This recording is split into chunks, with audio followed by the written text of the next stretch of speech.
C'est vraiment cette période de l'année, hein. Le monde du foot devient complètement fou. Ah, le mercato.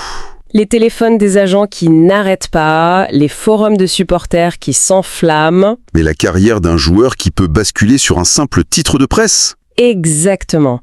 Et justement, aujourd'hui, on va plonger dans une de ces rumeurs qui agitent pas mal la Première Ligue. La question est simple en fait.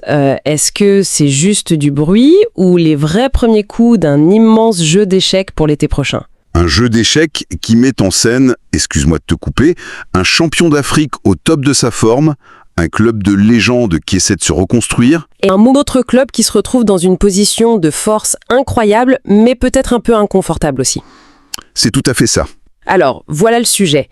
L'intérêt supposé de Manchester United pour l'international sénégalais Iliman Ndiaye, le 27 janvier 2026, du média sénégalais wisport.com. L'idée, c'est de comprendre ce qui se cache derrière les gros titres. Qui est vraiment Iliman Ndiaye ? Est-ce que Manchester United est sérieux ? Et Everton, son club, comment ils vont jouer leurs cartes ? Allons-y. Donc, le cœur de la rumeur. Le point de départ, oui. Il est rapporté par Wisport, mais ça vient du média britannique Team Talk. D'accord. Et l'info, elle est simple. Manchester United aurait mis Iliman Ndiaye tout en haut de sa liste pour le mercato d'été. Et ça, dès le départ, il faut le souligner, non ? L'info vient pas d'un communiqué officiel. Ah oui, c'est crucial. Elle vient d'un média. Et dans le monde un peu opaque des transferts, ça change tout. Ça change absolument tout. Le mercato, il faut voir ça comme un grand théâtre, en fait. Une info comme ça peut être une vraie fuite, Oui. mais ça peut aussi être un ballon d'essai lancé par un agent, tu vois, pour tester le marché. Ou même une manœuvre pour déstabiliser un concurrent. D'accord. Cela dit, le fait que la source soit Team Talk, qui est quand même un média spécialisé, et que ce soit repris très sérieusement par Wisport au Sénégal, ça donne une certaine crédibilité. On n'est pas sur une rumeur de forum, quoi. Voilà. Mais il faut garder en tête qu'à ce stade, on est en plein dans le brouillard de guerre. C'est une bonne image. Ok, donc le signal est crédible, même si c'est pas direct. Mais alors, la question c'est, pourquoi lui ? Pourquoi Iliman Ndiaye ? Qu'est-ce qui fait de lui une cible pour un club comme Manchester United aujourd'hui ? C'est là que le timing il est juste parfait. L'article nous dresse son portrait, et c'est celui d'un joueur en état de grâce. Ah oui.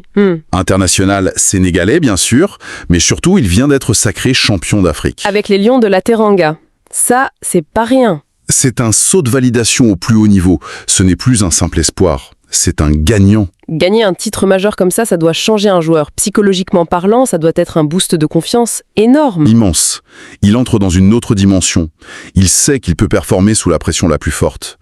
Et cette confiance, il la ramène en club. Et ça se voit sur le terrain. L'article le précise. Il a déjà marqué 4 buts et fait 2 passes décisives en Première Ligue cette saison avec Everton. Ce qui est correct. Ce sont pas des stats stratosphériques, mais ça prouve qu'il est régulier et décisif dans le championnat le plus dur du monde.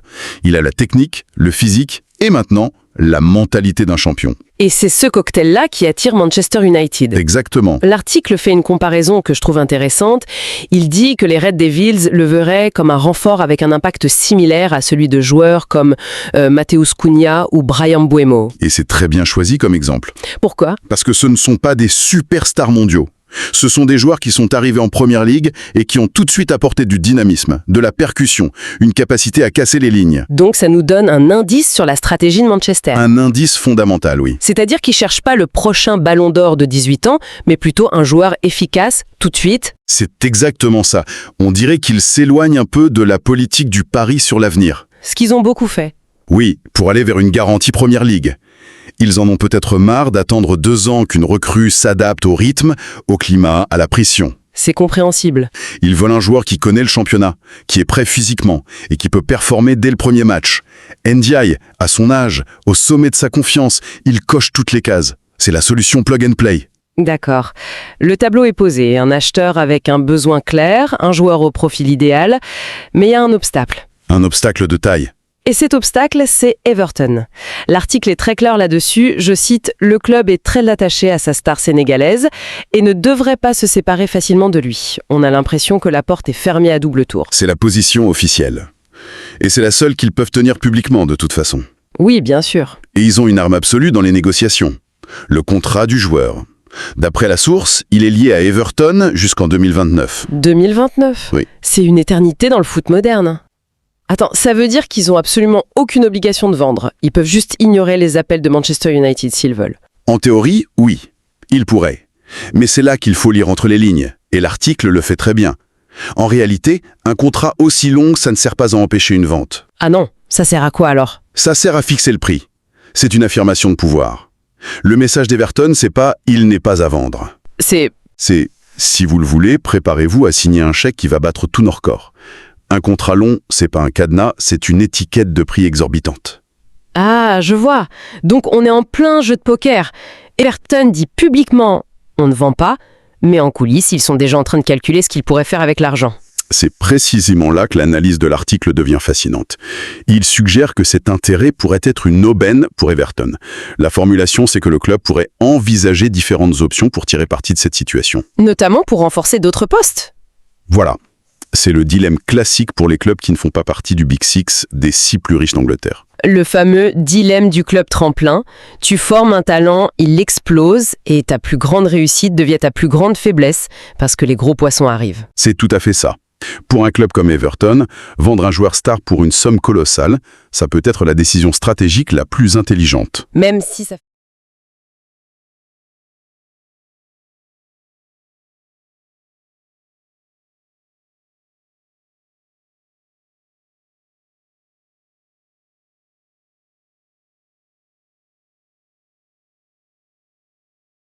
supporters sur le coup. Ça fait très mal, c'est une perte sportive. Mais cet argent peut financer la reconstruction de toute une équipe. Tu vends un joueur exceptionnel pour acheter 3 ou 4 très bons joueurs et rendre l'effectif plus fort, plus profond. Et on parle de quel genre de somme, là? L'article avance un chiffre qui donne un peu le vertige. Oui. Il est mentionné que la valeur du joueur pourrait atteindre 75 millions de livres sterling. 75 millions? Oui, C'est une somme qui change le destin d'un club pour plusieurs saisons. Avec ça, Everton peut non seulement combler des manques, mais aussi investir sur le long terme, le centre de formation. absolument. 75 millions, ce n'est plus une simple transaction, c'est un levier stratégique. Et c'est pour ça que la position d'Everton est si intéressante. Ils sont en position de force totale, mais face à une offre de ce calibre, la logique économique pourrait bien l'emporter sur le désir de garder son meilleur joueur. D'accord. Alors, pour qu'on soit bien au clair sur où on en est aujourd'hui, d'après la source, on a cette rumeur, ce chiffre fou de 75 millions, mais concrètement, il s'est passé quoi? Les directeurs sportifs se sont appelés? Non. Et l'article insiste beaucoup là-dessus. C'est écrit noir sur blanc. Aucune offre officielle n'a été formulée. Aucune offre. Pour l'instant, son nom continue de circuler dans les discussions à Old Trafford. On est dans la phase de prise de température, d'évaluation interne. Manchester United se demande, est-ce que le bon profil? Quel prix on est prêt à payer? C'est ça. Les vrais contacts, s'il y en a, se font via des intermédiaires, de façon très informelle. Le processus officiel, lui, il n'a pas encore commencé. Ok, attends, si je résume pour y voir plus clair.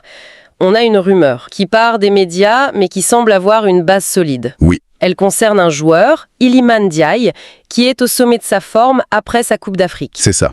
Le club acheteur, Manchester United, a un besoin urgent qui correspond parfaitement au joueur. Et le club vendeur, Everton, affiche une fermeté totale en public grâce à ce contrat en béton. Mais pourrait secrètement voir ça comme une occasion en or de se reconstruire. C'est bien ça le tableau. C'est une parfaite description de l'échiquier. Chaque pièce est positionnée de manière fascinante. C'est un drame classique du mercato qui est en train de s'écrire. Et on n'en est qu'au premier acte. C'est vrai que vu comme ça, c'est captivant. Cet article de WeSport nous donne vraiment une photo très nette d'un moment charnière. Un moment qui pourrait redéfinir la stratégie de 2 grands clubs et la carrière d'un joueur. Et si on en prend un peu de recul, ce cas est un exemple parfait des dynamiques de pouvoir en Première Ligue. C'est la chaîne alimentaire du foot moderne. Comment ça?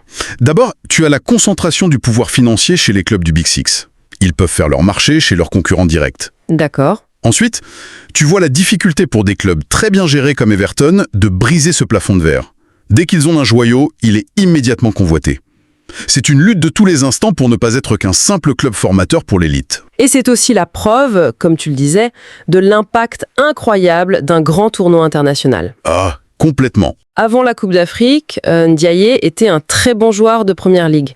Après, il est un champion continental et sa valeur a probablement fait un bond de 30 ou 40%. C'est presque mécanique. Le statut d'un joueur change littéralement du jour au lendemain aux yeux du grand public et des recruteurs.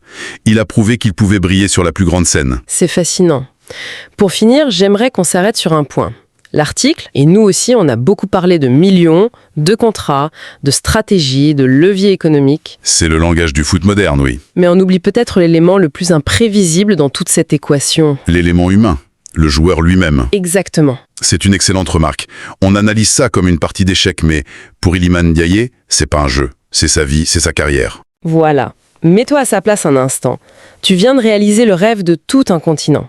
Tu retournes dans ton club, Everton, où tu es une idole, la star incontestée, le leader technique.